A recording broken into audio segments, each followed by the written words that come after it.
అభిప్రాయాలు కలిగి ఉన్నారు.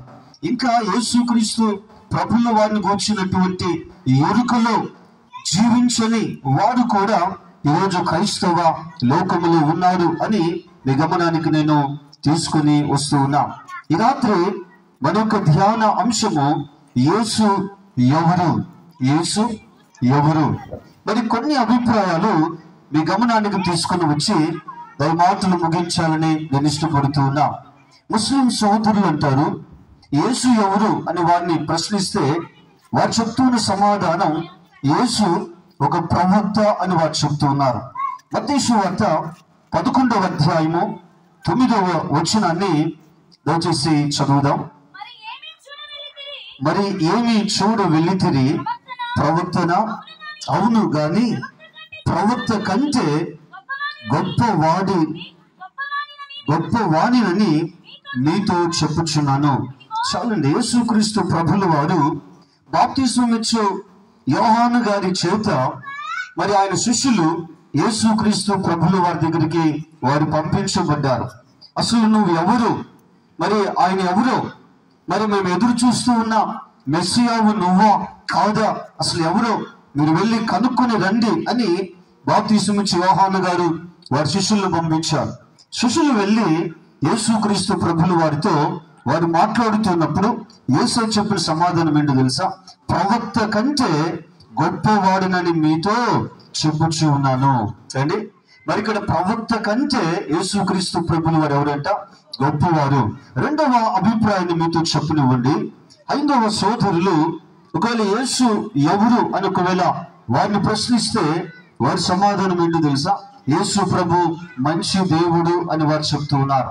అలాగే మరికొంతమంది వారి అభిప్రాయాన్ని గమనించినప్పుడు మరి యేసు ఎవరు అంటే అందరి దేవుళ్ళు దేవతలు అనబడిన వారిలో యేసు ప్రభులు వారు కూడా, ఆయన కూడా ఒకరు. చాలాసార్లు మరి కొన్ని దగ్గర ఫొటోస్ మనం చూస్తే మరి ఇక్కడ అన్ని ఫొటోస్ మధ్యలో యేసు ప్రభులు వారి పోలిన ఆ ఫోటో కూడా, అంటే వారి ఉద్దేశం ఏంటంటే మరి అందరూ ఒకటే, అందరూ సమానమే.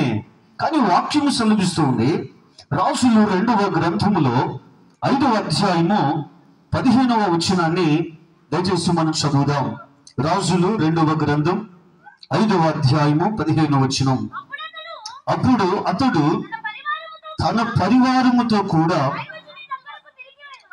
దైవజనుని దగ్గరకు తిరిగి వచ్చి అతని ముందర నిలిచి, చిత్తగించుము, ఇశ్రాయేలులో ఉన్న దేవుడు తప్ప లోకమందంతటి యందును మరి ఒక దేవుడు లేడని నేను ఎరుగుదును.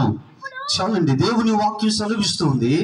మరి ఇక్కడ సిరియా దేశపు నయమాను, సైన్యాధిపతి అయినటువంటి నయమాను ఒకరోజు తన రోగాన్ని బట్టి ఆయన షోమ్రోనుకు వెళ్ళాడు, ప్రవక్తను కలుసుకున్నాడు.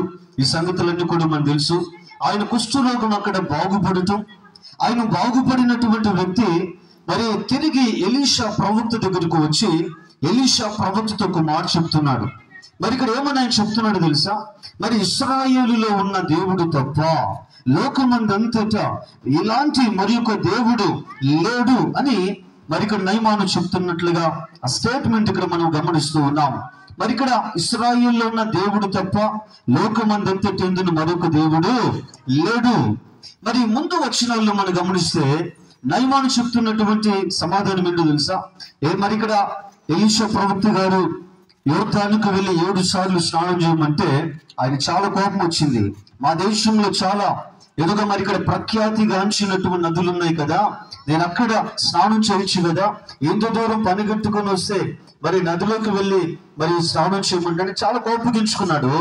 కానీ ఇప్పుడు ఆయన బాగుపడిన తర్వాత ఆయన చెప్తున్న మాట, ఇశ్రాయేలులో ఉన్న దేవుడు తప్ప లోకమందంతటా ఇలాంటి దేవుడు లేడు అని ఆయన స్టేట్మెంట్ ఇస్తున్నాడు. లేదా అంటే మరి ఇక్కడ అందరిలో యేసు ప్రభుల వారు కూడా ఒకరు కాదు, ఆయన ప్రత్యేకమైనటువంటి దేవుడు అని సమయంలో మీ గమనానికి తీసుకుని వస్తున్నా.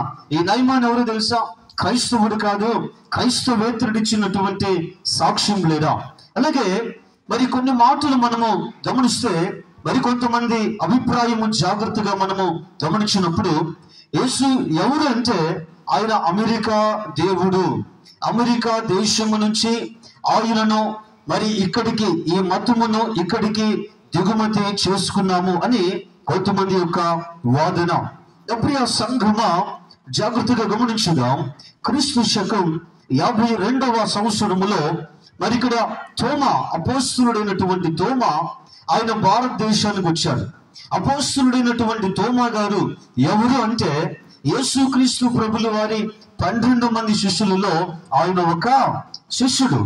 మరి ఇక్కడ తోమా గారిలో ఉన్న ఒక ప్రత్యేకత గమనిస్తే, యేసుక్రీస్తు ప్రభుల వారు సిలువ వేయబడినటువంటి యేసు ప్రభుల వారి ఆ గాయములలో, ఆయన ప్రక్కలో పొడిచిన ఈటె, ఆ గాయములలో ఆయన వేలుంచి, తన చేతి నుంచి ఆయన తాకి తడివి, ఆయన పరిశీలించి ఈయన నిజముగా దేవుడు అని సాక్ష్యం ఇచ్చిన, ఆయన పాదాల దగ్గర ప్రాణమైనటువంటి వ్యక్తే అపోస్తలుడైన తోమా గారు. మరి ఇలాంటి అపోస్తలుడైన తోమా గారు ఆయన క్రీస్తుకి 52వ సంవత్సరంలో ఆయన సముద్ర మార్గము గుండా ఆయన భారతదేశానికి వచ్చారు. ఆయన కేరళ రాష్ట్రానికి వచ్చారు. కేరళ రాష్ట్రములో ఆయన సువార్త ప్రకటించారు. అక్కడ ఆయన 6 సంఘములను ఆయన అక్కడ స్థాపించారు. ఆ తర్వాత తోమా గారు చెన్నై రాష్ట్రానికి ఆయన రావటం జరిగింది. తమిళనాడులో ఆయన సువార్త ప్రకటిస్తూ అక్కడ ఉంటూ ఉన్న సమయంలో మరి ఆయన వెనుక ఒక వ్యక్తి వచ్చి ఈటుతో పొడిచి తోమా గారిని చంపటం జరిగింది. ఇప్పుడు కూడా మనకు దగ్గరలో ఉన్న చెన్నై రాష్ట్రంలో మైలాపూర్లో తోమా గారి యొక్క సమాధి నేటికి కూడా అక్కడ ఒక సజీవ సాక్షిగా ఉంది అనే సమయంలో మీ గమనానికి తీసుకుని వస్తున్నాం. 1492వ సంవత్సరంలో కొలంబస్ అనే వ్యక్తి ఆయన అమెరికా దేశమును ఆయనకు కనుగొన్నాడు. మరి కొలంబస్ 1492లో అమెరికాను కనుగొనేంత వరకు ఒక అమెరికా దేశం ఉందని ఎవరికి కూడా తెలియదు. క్రీస్తు శకం 52లో భారతదేశమునకు యేసు ప్రభుల శిష్యుల్లో అపోస్తలుడైన తోమా సువార్త తీసుకొచ్చారు.